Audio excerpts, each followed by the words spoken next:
With Rivermen head coach Jared Bednar and, of course, the head coach of the NHL Prospects Camp team for this St. Louis Blues organization.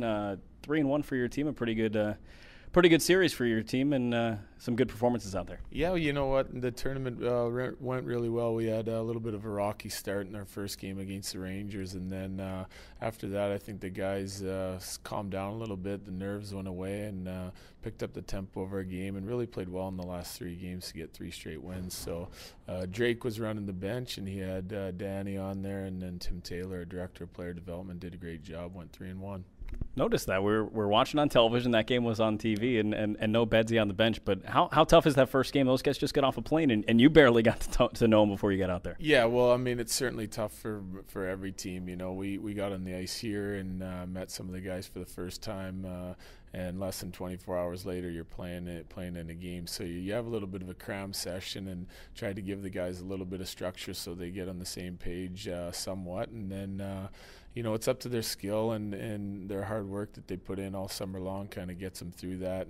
But certainly we were nervous in the first game and didn't play the way that we would have liked to see them. But it was nice to see them bounce back and come together for the final 3 games.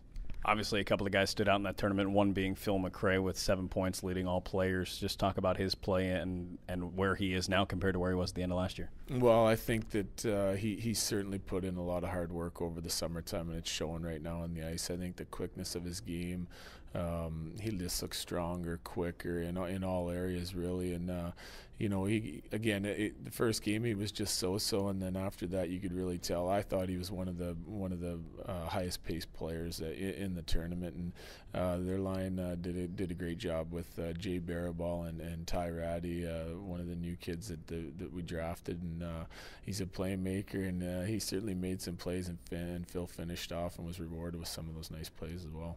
You mentioned Ty Ratty. Anybody else stick out from you in terms of new guys that you hadn't seen until this week?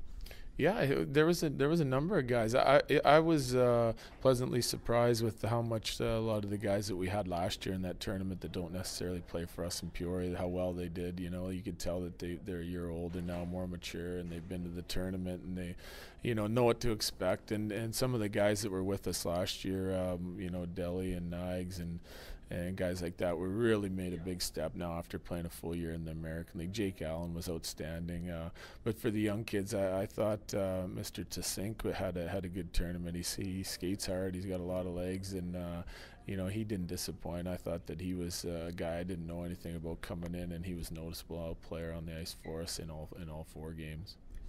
The guys that you had last year in Peoria, obviously Phil McRae, Jake Allen, those guys you pretty much use the same way, but is it nice to use some of those guys like Della Rovera, like Shattuck, like Nigro in kind of a different role than you were able to use them in Peoria? And, I mean, you had Deli with the C on his jersey. That's a different kind of role for that guy. Yeah, I think, you know, those guys, they've been there a number of times now, and with their year American League experience, it's time for them to step up and take a leadership role in a tournament like that. They did a great job. I think when you look at it, they come in, they work hard the whole entire tournament, led by example. They communicate very well on the ice, so it's nice to give those guys the opportunity to kind of lead a locker room. I think it's a glimpse into the future of what you can see from these guys, both in Peoria or in the National Hockey League with the Blues. I think you know, to put them in those situations, it's only going to help them down the road. What about the competition overall at that camp? How good is it? It was good. I mean, the tempo of the tournament and the pace of play kind of slows down a little bit as it goes on, because 4 and 5 nights, as you know, right out of the gate, 1 practice. Some teams don't even get a practice.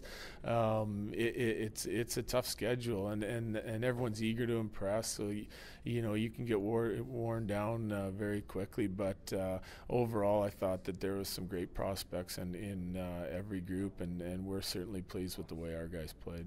You roll that right into training camp here. You've seen these guys on the ice here a couple of days. What are you looking for in training camp when this is going on? Well, for the first couple of days, I think you know, we had to get a good indication of where guys are at from a physical fitness standpoint, and I'm pleasantly surprised to see some of the improvements that our guys made over the summertime. I mean, we have some guys that just look leaner and quicker and stronger, and you know, you can tell that they put that work in. We talked about Phil McRae. I think he's made some strides, and then some of the guys that, you know, have moved up and graduated to the Blues look really good. So it's nice to see those guys. I just enjoy watching them play and watching them compete, and I'm really looking forward to the exhibition games here coming up this week. Obviously, still a few pieces to be settled, whether it's Peoria or St. Louis. But are the wheels turning, the butterflies starting to turn, and getting a little excited about some of the guys that are going to be on your roster this season? Yeah, I'm certainly excited. I think we've assembled a group, or what could be a very strong group. I'm excited about our talent level up front and some of our quickness and skill in a lot of the positions we have up front, and some of the young kids that we have on the blue line, and it's going to be exciting. I think that we've got a great group of prospects and some older guys that are mixed in there that have certainly done well at our level before, and to me some of them look like they're in phenomenal condition and looking forward to big years. So everyone seems pretty excited about it, and I'm no different. 3 weeks from today, it'll be game 2 of the season. You ready for that? Absolutely. I'm ready for it to start tomorrow. It's been a long summer, and and when you get back around the rink, everyone gets excited, and it's an exciting time of the year, and we're looking forward to getting the start here. Hey, we appreciate it. Thank you. Thank you.